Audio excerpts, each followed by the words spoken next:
আসসালামু আলাইকুম রহমতুল্লাহি ওবরকাতুহু। সম্মানিত দর্শক, 2025 সনের নভেম্বর মাসের 10 তারিখ বুধবার দুপুর সময় আমি এই ভিডিওটি রেকর্ড করছি। গতকাল পর্যন্ত যে খবর ছিল যে আজকের এই দিনটিতে নির্বাচনের অর্থাৎ সামনে যে সংসদ নির্বাচন সেই নির্বাচনের তফসিল ঘোষণা করা হতে পারে।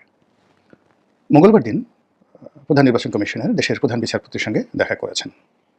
নির্বাচনী প্রধান উপদেষ্টার সঙ্গে সাক্ষাৎ হয়েছে এবং নির্বাচনের এই তফসিল ঘোষণা করা হবে বুধবার দিন, আজকের দিনে। এজন্য টেলিভিশন, বাংলাদেশ টেলিভিশন, আমাদের জাতীয় গণমাধ্যম, এই টেলিভিশনের ক্যামেরাকে অগ্রিম বুকিং দেওয়া হয়েছে, এরকম খবর গতকাল জেনেছি। তো আজকের এই বুধবার এই দিনটি পর্যন্ত, এই সময়টি পর্যন্ত, যে সময়টাতে আমি ভিডিও করছি, দুপুর গড়িয়ে জোহরের আজান হয়েছে, তখন পর্যন্ত আসলে তফসিল ঘোষণা করা হয়নি। হয়তো বিকেলে হবে, হয়তো আগামীকাল হবে, কিংবা হবে না।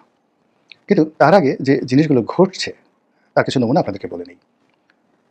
আপনারা জানেন যে ছাত্রদের মধ্য থেকে দুজন প্রতিনিধি উপদেষ্টা রূপে মন্ত্রীর পদমর্যাদায় এই সরকারে আছেন, যারা এই সামনে যে নির্বাচন সেই নির্বাচনে অংশগ্রহণ করার ব্যাপারে তারা আগ্রহী। তো এজন্য সেই তফসিল ঘোষণার আগেই এই ছাত্র উপদেষ্টাদের পদত্যাগের বিষয়টি গতকাল বেশ কয়েকটি গণমাধ্যম প্রচার করেছে। আমি আজকের দিন পর্যন্ত, এখন পর্যন্ত জানি না যে এই দুজন ছাত্র উপদেষ্টা, জনাব মাহফুজ এবং জনাব আসিফ মাহমুদ সজীব ভুঁইয়া, তারা পদত্যাগ করেছেন কিনা বা আদৌ করবেন কিনা। দ্বিতীয়ত, এই দুজন উপদেষ্টা তারা কি এনসিপিতে ইলেকশন করবেন, স্বতন্ত্র ইলেকশন করবেন, জামাত থেকে ইলেকশন করবেন, নাকি বিএনপি থেকে ইলেকশন করবেন, এটি আমরা এখন পর্যন্ত জানি না। আমরা যেটা শুনেছিলাম যে আসিফ মাহমুদ সজীব ভুঁইয়া ধানমন্ডি থেকে ইলেকশন করবেন, ধানমন্ডি 10, মূল ধানমন্ডি, যেটাকে আওয়ামী লীগের কলিজা বলা হয়, হার্ট বলা হয়।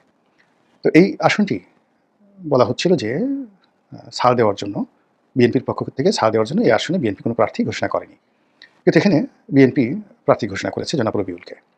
তো কাজে এখানে রবিউল সাহেবকে পরিবর্তন করে আসিফকে আবার নতুন প্রার্থী বিএনপি দেবে কি দেবে না, অথবা এখানে রবিউল সাহেবকে চ্যালেঞ্জ করে আসিফ তার জনপ্রিয়তার কারণে, তার যাকে বলা হয়, যেহেতু সরকারের সবচেয়ে গুরুত্বপূর্ণ মন্ত্রী গত 14 মাস ধরে ছিলেন, সবচেয়ে গুরুত্বপূর্ণ মন্ত্রণালয়, তো কাজেই তিনি বিজয়ী হওয়ার ব্যাপারে শতভাগ নিশ্চিত, হয়তো তিনি স্বতন্ত্র ইলেকশন করবেন অথবা তাদের যে ছাত্রদের দল এনসিপি থেকে ইলেকশন করবেন, এটা হতে পারে, কিন্তু এটা নিয়ে এখনো পর্যন্ত কোনো নিশ্চিত কিছু হয়নি। অন্যদিকে জনাব মাহফুজ, যাকে মাস্টার মাইন্ড হিসেবে বলা হচ্ছিল, তো তিনিও কোন দল থেকে নির্বাচন করবেন বা আদৌ নির্বাচন করবেন কিনা বলা যাচ্ছে না। তবে তিনি তার কর্মকাণ্ড নিয়ে বেশ হতাশ এবং বেশ কয়েকবার তিনি যে কোনো সময় তার মন্ত্রিত্ব চলে যেতে পারে, এরকম একটা আশঙ্কা তিনি করেছিলেন এবং তার পদত্যাগের বিষয়টি সামনে আসছে।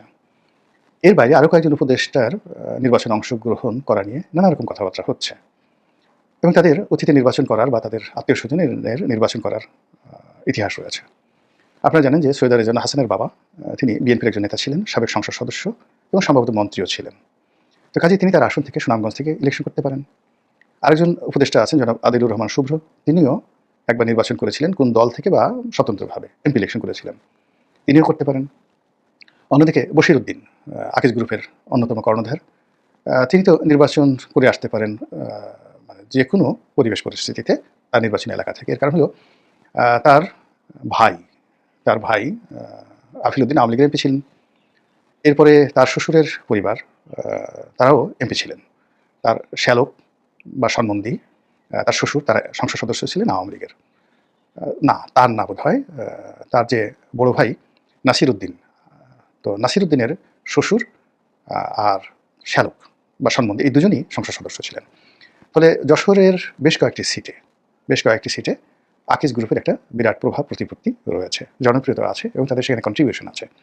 ফলে যে কোনো পরিবেশ পরিস্থিতিতে যশোর জেলার যে সংসদীয় আসনগুলো রয়েছে, সেই সংসদীয় আসনে আকিজ পরিবারের সদস্যরা অন্ততপক্ষে দুটো আসনে তারা বিজয়ী হয়ে আসতে পারে, এরকম একটা পরিবেশ আছে। তো সেক্ষেত্রে বশির উদ্দিন পদত্যাগ করে সেখানে নির্বাচনে যেতে পারেন, এটি নিয়ে কথা হতে পারে। রেজওয়ানা সেখানে যেতে পারেন, আদিলুর রহমান শুভ্র যেতে পারেন, এই কজনের নাম আপাতত শোনা যাচ্ছে। অন্যদিকে আরেকজন উপদেষ্টা আছেন, খুব প্রভাবশালী এখন এই মুহূর্তে সরকারের সবচেয়ে গুরুত্বপূর্ণ, তিনি মূলত সন্দ্বীপের বাসিন্দা। প্রথম আলো রিক্রুটমেন্ট এবং তাকে ইতিমধ্যে মহানায়ক হিসেবে সরকারের ভিতরে এবং বাইরে প্রতিষ্ঠিত করা হয়েছে, সততার এবং কর্মদক্ষতার বিমূর্ত প্রতীক হিসাবে। তো সেই যে ভদ্রলোক, যিনি যোগাযোগ মন্ত্রণালয়ের, তারপর বিদ্যুৎ মন্ত্রণালয়ের দায়িত্বে আছেন, তো সন্দীপ বাড়ি, এই ভদ্রলোকও নির্বাচন করতে পারেন তাকে দিলে, এবং তিনি অনেকটা জামাত মাইন্ডেড।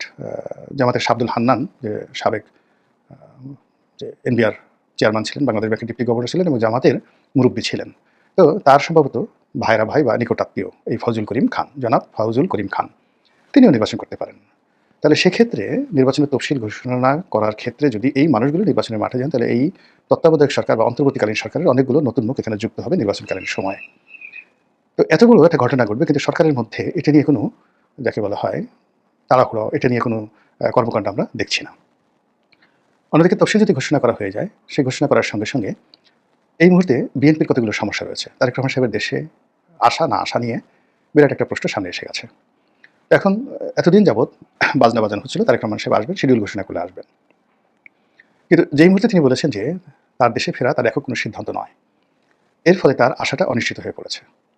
যদি তিনি এখন আসেন, বলবেন তিনি মিথ্যা কথা বলেছেন, কী অসুবিধা, আগে অসুবিধা ছিল এখন অসুবিধা হঠাৎ করে চলে গেল কেন? আর যদি না আসেন, তাহলে সবাই বলবেন যে নেতা যেখানে দেশের বাইরে, তিনি তার জীবনের ব্যাপারে, কোনো ব্যাপারে, নিরাপত্তার ব্যাপারে তিনি ঝুঁকে নিতে পারছেন না, তো সেখানে তার কর্মীরা কী করে নির্বাচনী এলাকায় গিয়ে নিরাপদে ইলেকশন করবে? আপনারা জানেন যে 2018 সনে একটা ভীষণ রকম অবস্থা তৈরি হয়েছিল, এবং আমি যেহেতু সেই নির্বাচনে প্রার্থী ছিলাম, এখনও সেই কথা স্মরণ হলে শ্বাসরুদ্ধ হয়ে আসে। আশ্রয় নেওয়ার মতো কোনো রাষ্ট্রীয় প্রতিষ্ঠান ছিল না, দলের মানে কোনো কাণ্ডারি ছিল না, না তারেক রহমান সাহেব, না মির্জা ফখরুল সাহেব, না ডক্টর কামাল হোসেন। মানে কেন যে ওই সময়টিতে প্রার্থীরা গিয়েছিলেন এবং যে অপমান তারা হয়েছিলেন, প্রতিটা প্রার্থী সারা বাংলাদেশে টেকনাফ থেকে তেঁতুলিয়া পর্যন্ত বেইজ্জতি হননি, লাঞ্ছিত হননি, এরকম কোনো বিএনপির প্রার্থী ছিল না। তো 2018 সনের ঢালবিহীন, মানে কোনো শিল্ড, ঢাল ছিল না বিএনপির হাতে, কোনো পাল ছিল না যেটা তাকে নিয়ে যাবে গন্তব্যে, হালবিহীন, তাকে পরিচালিত করবে, পিছনে হাল ধরার যে মাঝি মাল্লা লাগে সেটা তাদের ছিল না, কোনো গার্ডিয়ান ছিল না। সেই অবস্থায় 2018 সনে যা হবার তাই হয়েছে। এইবারের পরিস্থিতি 2018 চাইতেও বিএনপির প্রার্থীর জন্য বা প্রার্থীদের জন্য আরও ভয়ানক হবে। তাদের আত্মচিৎকার, তাদের চেঁচামেচি, তাদের নির্বাচনের স্বাদ, মানে 2018 সনে যারা নির্বাচন করেছেন তারা শুধুমাত্র শুধু সেই স্মৃতিগুলো যদি স্মরণ করেন, তাহলে বুঝতে পারবেন এই দিন সেই দিন না, বরং এই দিন সেই দিনের চেয়ে আরও খারাপ হবে। তো সেই অবস্থায় তারেক রহমান সাহেব যদি থাকতেন, তাহলে এক ধরনের হতো, আর না থাকার কারণে সমস্যাটা, উনি যদি না আসেন, না থাকেন, এমনকি বেগম জিয়ার প্রসঙ্গ পরে আসবো, তাহলে পরিস্থিতি মানে আরও বিএনপির প্রার্থীদের জন্য খারাপ হয়ে যাবে। জামাতের প্রার্থীদের জন্য পরিস্থিতি আরও খারাপ। এই কারণে হলো বিএনপির যে বিক্ষুব্ধ নেতাকর্মী যারা আছেন, তাদের সকল রাগ ক্রোধ গিয়ে পড়বে জামাতের প্রার্থীর উপর, জামাতের ভোটারদের উপর, জামাতের কর্মীদের উপর। তো এটা তারা যতই কৌশল করুক না কেন, এখন আপনি যখন একটা কমান্ডের মধ্যে থাকবেন, নিয়ন্ত্রণের মধ্যে থাকবেন, তখন সেখানে কৌশলগুলো কাজ করে। আর যখন আপনার কোনো কমান্ড থাকবে না, বিশৃঙ্খল অবস্থা থাকবে, তখন ওখানে পরিস্থিতি নিয়ন্ত্রণ করতে পারে তারা যাদের হাতে আপনার মিলিটেন্সি থাকে, সন্ত্রাস থাকে, অস্ত্র থাকে, গোলাবারুদ থাকে, মাসেল পাওয়ার মানে পেশির শক্তি থাকে। তো সেই দিক থেকে সারা বাংলাদেশের প্রত্যন্ত অঞ্চলে আপনি বিএনপিকে যদি ঠকানোর চেষ্টা করেন প্রশাসনিকভাবে, তো এই বিশৃঙ্খল অবস্থার সুযোগ নেবে বিএনপি নেতাকর্মীরা, আর পিছন থেকে পাম দেবে আওয়ামী লীগের লোকজনরা। এরকম একটা পরিস্থিতি তৈরি হয়ে আছে। তো সেই পরিস্থিতির মধ্যে মানে নির্বাচন অবস্থা দৃষ্টি মনে হচ্ছে যে ফেব্রুয়ারি মাসে হয়েই যাবে।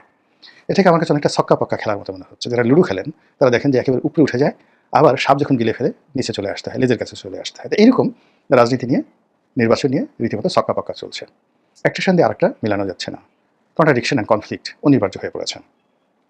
তো সেই দিক থেকে আপনি যদি ধরেন যে সরকার খুব দৃঢ় প্রতিজ্ঞ নির্বাচন করানোর ব্যাপারে, আপনি ব্রিগেডিয়ার শাখাওয়াতের বক্তব্য, সরকার অত্যন্ত প্রভাবশালী উপদেষ্টা, তিনি বলেছেন যে ফেব্রুয়ারি মাসের মধ্যে নির্বাচন করতে হবে, এরকম কোনো বাধ্যবাধকতা নেই। এর কারণ হলো নির্দিষ্ট সময় নির্বাচন করতে হবে, এরকম কোনো টাইম লিমিট নিয়ে আমরা ক্ষমতায় আসিনি বা আমাদেরকে ক্ষমতায় বসানো হয়নি, দেয়ার ওয়াজ নো প্রি কন্ডিশন।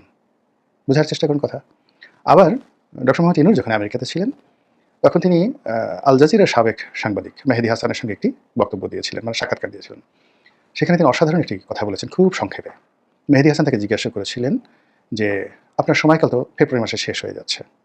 তখন তিনি বলেছেন, নো, ফেব্রুয়ারি মাসে নয়, পরবর্তী সরকার না আসা পর্যন্ত, পরবর্তী সরকার যেদিন আসবেন সেদিন পর্যন্ত আমি দায়িত্ব পালন করব। অত্যন্ত সিগনিফিক্যান্ট সেই বক্তব্য, তার সেই বক্তব্য, আমেরিকার সেই বক্তব্য, তার সঙ্গে ডক্টর মোহাম্মদ ইউনূসের অন্য বক্তব্য যে নির্দিষ্ট সময়ে ইলেকশন চাচ্ছে সবাই, এটা ঠিক আছে, কিন্তু বিশাল সংখ্যক শ্রেণী তারা তো বলছেন যে স্যার আপনি 50 বছর থেকে যান, 5 বছর থেকে যান, 10 বছর থেকে যান, এখন এটা মিলান। এরপর সাম্প্রতিক সময় যে প্রথম আলোর জরিপ এবং IRI নামক একটি মার্কিন আমেরিকার যে জরিপ সংস্থা, তো তাদের জরিপ, সেখানে ডক্টর মোহাম্মদ ইউনূসের জনপ্রিয়তা 70% বলা হচ্ছে, যে 70% লোক ডক্টর মোহাম্মদ ইউনূসকে পছন্দ করছেন। আবার সেটার সঙ্গে সামঞ্জস্য রেখে পরপর দুটো জরিপ চালিয়েছে প্রথম আলো এবং সেই ফল প্রকাশ করেছে, যেটা নিয়ে সারা বাংলাদেশে আলোচনা চলছে। তাতে করে রাজনৈতিক দলগুলোর মধ্যে বিভেদ বিসংবাদ, জনগণের মন এবং মানসিকতা তারা একটি নির্বাচনের জন্য প্রস্তুত আছে এরকম মনে হচ্ছে না। যেমন প্রধানমন্ত্রী কে হবেন, প্রথম আলো বলছে যে এই ব্যাপারে জনগণ সিদ্ধান্ত নেয়নি, তাদের একটা ধারণা, ইমাজিনেশন, কল্পনা।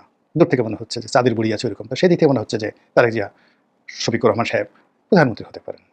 তারা ভোট নিজেরা কাকে দেবেন এই কথা বলেননি, তবে তাদের মনে হচ্ছে যে অমুক দল এত ভোট পেতে পারে, অমুক দল এত মানে জয়লাভ করতে পারে, এই জিনিসটা তাদের মনে হচ্ছে। কিন্তু তারা তাদের নিজেদের কথা কেউ বলেননি যে this is my decision, I will support this party এবং I am expecting this gentleman to be the prime minister of Bangladesh. এই কথা কেউ বলছে না। আপনি বোঝার চেষ্টা করুন যে কীভাবে ট্রাম্প কার্ড খেলা হচ্ছে এবং কীভাবে একটার সঙ্গে আরেকটা গুলিয়ে ফেলা হচ্ছে। একেবারে রীতিমতো পুরো রাজনীতির অঙ্গন, পুরো নির্বাচন, পুরো তফসিল সব মিলিয়ে একটা জগা খিচুড়ি হয়েছে। আর যদি এটাকে প্লে গ্রাউন্ড হিসেবে ধরেন তাহলে এটাকে একটা লুডো খেলার প্লে গ্রাউন্ড হয়েছে, যেখানে ছক্কা এবং পক্কা। আপনি যে গুটি চালছেন একটা মানে পাত্রের মধ্যে রেখে ঘুরু ঘুরু করে, তারপরে সেটাকে 6 পড়বে না 4 পড়বে না 3 পড়বে এটা আপনি জানেন না। লুডো খেলার যে ছক্কা পক্কা, আবার সেখানে ঘুরতে ঘুরতে যে সংখ্যাটা আসবে সেই সংখ্যাটা গিয়ে সাপের মুখে পড়বে নাকি সেটা গিয়ে জায়গা মতো পড়বে সেটাও আপনি জানছেন না। এই কারণে লুডো খেলার যে মানে বিষয়টি, এটা অ্যাবসলিউটলি একটা আনসার্টেন খেলা। কিন্তু রাজনীতিতে লুডো খেলা নয়। রাজনীতিতে বিজ্ঞান আছে, রাজনীতিতে কেমিস্ট্রি আছে, রাজনীতিতে কৌশল আছে, ফিজিক্স আছে, ম্যাথমেটিক্স আছে, কিন্তু এর কোনোটাই এখন কাজ করছে না। কাজ না করে মনে হচ্ছে পুরো জিনিসটি লুডো খেলাতে পরিণত হয়েছে। দেখা যাক ছক্কা পক্কার এই খেলার শেষ পরিণতি কোথায় গিয়ে থামে। আসসালামু আলাইকুম রহমতুল্লাহি ওয়া বারাকাতুহু।